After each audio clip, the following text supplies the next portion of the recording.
नमस्कार, मैं हूं फरहान।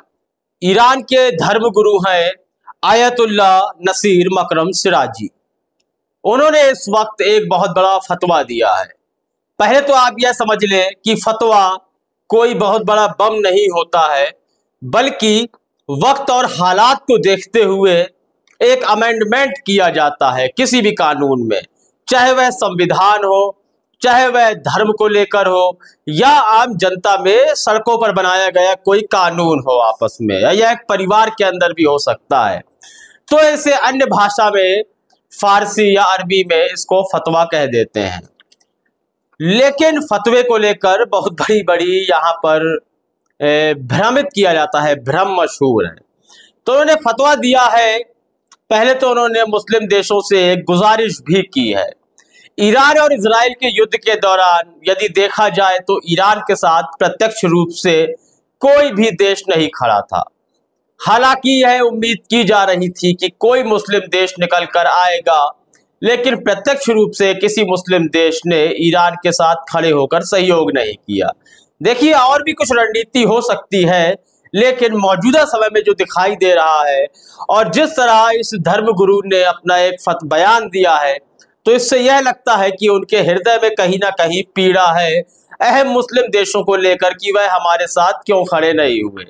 उन अहम मुस्लिम देशों की यदि सूची आप जानना चाहते हैं तो उसमें जो सबसे पहले निगाहें जाती हैं इस तरह के देशों की, वह सऊदी अरब, यूएई, कतर, कुवैत, यमन, तुर्की, पाकिस्तान, इन देशों के ऊपर नजरें ज्यादा जाती हैं।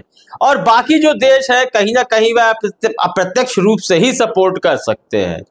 उन्होंने कहा है कि जब भी किसी मुस्लिम देश के साथ युद्ध होता है तो गैर मुस्लिम देश एक दूसरे के साथ खड़े रहते हैं। जैसे मौजूदा समय में इजराइल के साथ अमेरिका खड़ा रहा और उसने एक बहुत बड़ी प्रतिक्रिया भी दी। ईरान के अंदर बंकर बस्टर बम इस्तेमाल किए गए।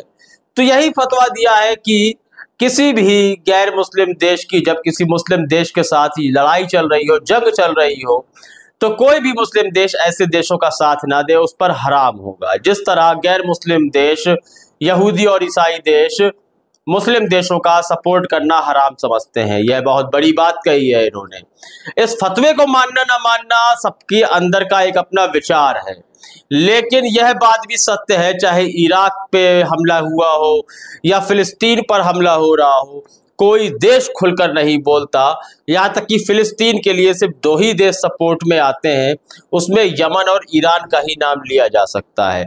बाकी सब देश अपने मुंह पर उंगली रख कर बैठ जाते हैं। तो वाकई में आवश्यकता है इस नीति की, इस फतवे की, या नहीं? इस संबंध में आपकी राय महत्वपूर्ण है।